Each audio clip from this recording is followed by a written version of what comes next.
Hello, thank you for your interest in language for behaviour and emotions. We're going to talk about the theory behind why language is important for behaviour and emotions, and also a resource we've designed to help young people develop these skills.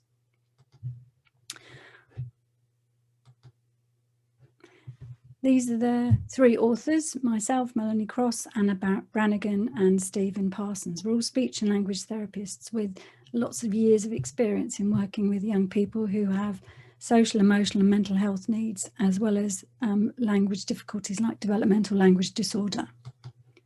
So the most important thing, I suppose, is that pupils who have behavioural issues are very likely to have communication needs as well. And there's lots of research around this over quite large areas in the world and over decades. So the sorts of problems they might have could be things like developmental language disorder, where a young person finds it very difficult to understand language and to express themselves, even though they don't have learning difficulties. Or they might have problems with saying the right thing at the right time to the right person. And either or both of these problems can be very socially isolating and obviously upsetting for young people. But most significantly is this. One particular piece of research showed us that 81% of children who had social, emotional and mental health needs had unrecognised communication difficulties. And so this means that those young people are misunderstood. People might ask them to do things that they can't do because they can't understand. People might offer them support for their behaviour or their mental health using language which, again, they can't understand. It also can have an impact on their ability to make friends and to learn from other young people. So I guess the main thing that we're often thinking about is, if a young person doesn't do what we would ask them to do or doesn't behave in a way that we would expect, is this because they can't do it, or is this because they've chosen not to do it? And the assumption is often they've chosen, but often, given that 81% figure, the problem is actually because the young person can't understand instructions very well and can't explain themselves. They simply don't have the skills, the language skills they need to do that. And language skills are very important for all sorts of things. They're important for obvious things, but also for things like talking about feelings and problems and learning how to solve problems and how to manage emotions, as well as being able to get on well with others.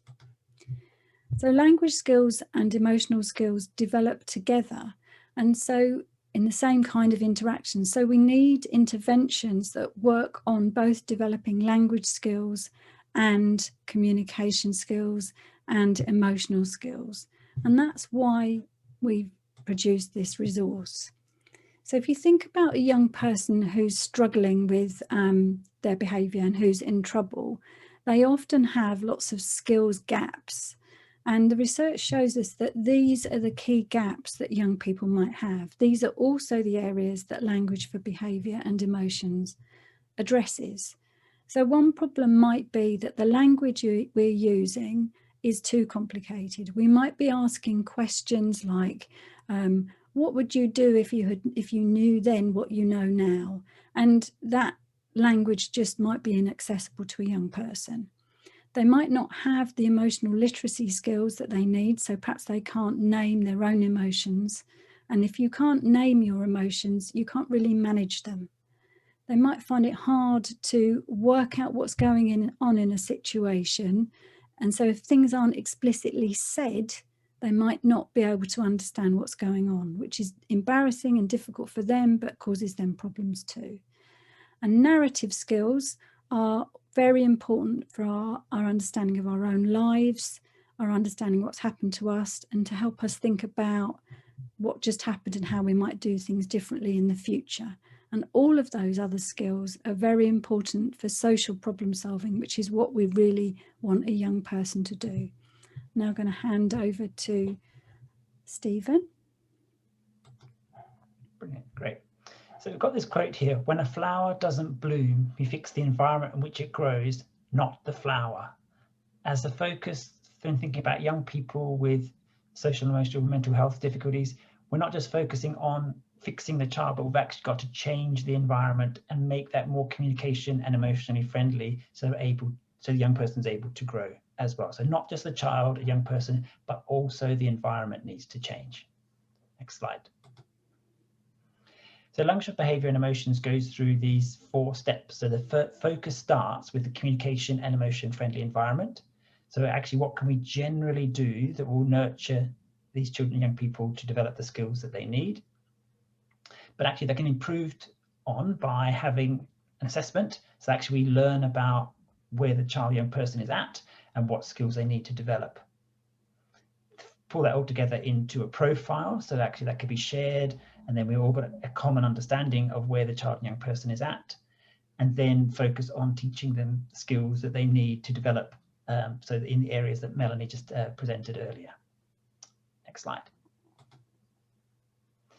So we recommend starting with the starter assessment, which is very brief. So this is a social scenario, as you can see, picture on the right, accompanied by a short story. And this one was, so then it's accompanied by a whole series of questions, and it would be questions like, how does Diego feel? So which is a simple question because the information is quite easy to interpret from the picture or from the story. And it gets progressively harder until it's questions such as, what is the best solution for everyone? Talk through your thinking. So that requires being able to infer lots of different perspectives, pull that all together, but then also accompany that with sophisticated and detailed language skills as well. So really, even as a brief assessment, it gets you to a point which it actually shows where children and young people might be having difficulties. Next slide, please. And accompanying that is then really looking at different people's views on the young person's language and communication skills. So starting with the young person themselves, how do they feel about their language and communication skills? Where are they having difficulties? Where do they feel their strengths are? And then also asking the young person what they think, the adults in their environment, how they support their language and communication development. And then obviously also asking the adults' views of the young person as well. So pulling that all together gives a really, a rounded view of where the needs to inform the program. Next slide, please. And then moving on to the complete assessment. Looks like a lot on the page there, but all of these tasks are quite small, so actually they don't take very long. So on the left, we have specific language and understanding, focusing on those skills. So things like comprehension monitoring just means, is a young person able to identify when they don't understand and able to say, I don't get that bit. Crazy phrases refers to idioms, so things like it's a pain in the neck. So can they understand those phrases which we often use and presume that young people understand? They may not. Okay, behavior vocabulary, so words like consequences that we use when we're managing behavior. Does the young person understand those? And then sarcasm and implied meaning is those when we mean different things to actually what we're saying. Are they able to read those social cues? On the right hand side is then emotional vocabulary, is just understanding words, recognizing across a range of different emotions. Narrative is the ability to tell stories, so very important for young people in terms of narrating their own life story, but also talking about events that have happened to them. And social problem solving is really about solving people problems, is about pulling that all together and actually solving those problems, solving interaction problems with words rather than other means. Okay, next slide, please. Okay, so if you've done all of that assessment, okay, you pull that together and you've got a profile which you can then share and really develop a common understanding for where the young person needs to go next. So then the focus comes on to teaching the skills, and the core of the book is the 60 scenarios based around a picture with different levels of questions. So starting off with, whose house did they go to? Okay, this would be a simple question. How was TJ's mum feeling? Is a step up. What could TJ do next time so his mum wouldn't feel like this? Again, another step up. And the final, most challenging question is, what is the best solution for everyone? Talking about the different options. Okay, so you can see that graded step through that can be differentiated to different young people's needs as well. Okay, next slide. Okay, so what we have then is, once we've got those scenarios to work with the young people, to direct those questions at the right level to the right young person, we've also got some tools that support some of those areas we've talked about. So we've actually got some things that are going to make it easier to help those young people learn these skills. Next one, please. So one of the things we've got is pausing to talk about feelings. So we know from the research that it's really important for those children to be able to label those emotions and be able to talk about them. So really expanding their vocabulary is going to make a real difference.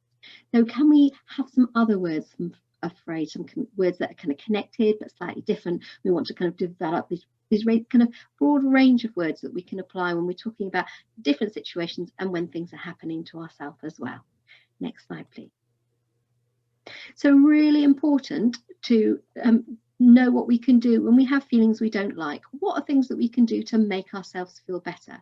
And often in schools that this is talked about, and what we have is some tools which kind of give you some kind of visual representations and visual choices that we can look at, and look at what things might be right for the right situation. So one of the simple things is just naming a feeling so it doesn't feel so bad. Actually talking about it is going to be really good things in some situations, and we can look at different options for different. Next one, please. Also really important to remember the feelings that we do like, actually kind of focusing on the positive as well as thinking about the negative, so thinking about how can we remember it, what can help us to kind of think about it and reflect on it. So taking a picture of nice times, looking back on it, talking about it, writing something about it, that can make a real difference to help us remember those really good times. Next one, please. Also really important for us to look at kind of solving those problems. We've touched on that several times in the slide. Really important to think about what were the difficulties. So thinking about those kind of basic things: who was there, where was it, what happened, but then talking about what was the problem, why was it bothering me, why was it bothering the other person, and what we could do to make it better. And sometimes actually adults might need to support, to think about some options and think about which is the best thing that we can do. So we've got lots and lots of kind of little prompts. So rather than kind of focusing, often when young people are talking about problems, they get over fixated on one particular aspect and how everything seems to be negative. And actually we can break it down and do a little bit of time, and that will make a real difference. Next slide, please. So when you're going back to your school, is thinking about, actually, are there some of these areas that we can work on to help developing some of those skills that some of the young people might need to develop? So for instance, you might want to kind of work on kind of developing some of your storytelling skills, so you can watch a little bit of a clip, or talking about a movie, or looking at a kind of little scenario, and can they retell some of that story, or pausing at some of those points in the story and thinking about what might be happening next, what might somebody feeling, and what they might be doing to kind of sort out those feelings. So we can use those kind of a little story to kind of think about what are some of these elements that kind of really reflect on some of those skills that will make a real difference. And all of the times that understanding language, one of the really important things we can do with that is really think about supporting young people to be able to say when they don't understand. And one of the things we can do is modeling that, of like, oh gosh, I didn't really get what you say there, could you say it again? And actually responding when young people are asking questions, praising, making sure that actually it's a really positive thing when a young person says they don't understand. Next slide, please. So this is the book that we've been talking about today, Language for Behaviour and Emotions, and it comes from the Routledge website, and there's a discount code there. You can pop in there to access that discount. So that's on the Routledge website. And the last slide, please. Also on the Routledge website is this little bit of a free toolkit, which gives you a lovely flavour of the book and several things for you to kind of look at and reflect on, and maybe use with some of the young people that you work with. So there's some examples of a couple of assessments, some scenarios, and an emotional vocabulary tool, and some problem solving frames. There's some things there that you can access from that website without buying the book. So thank you very much.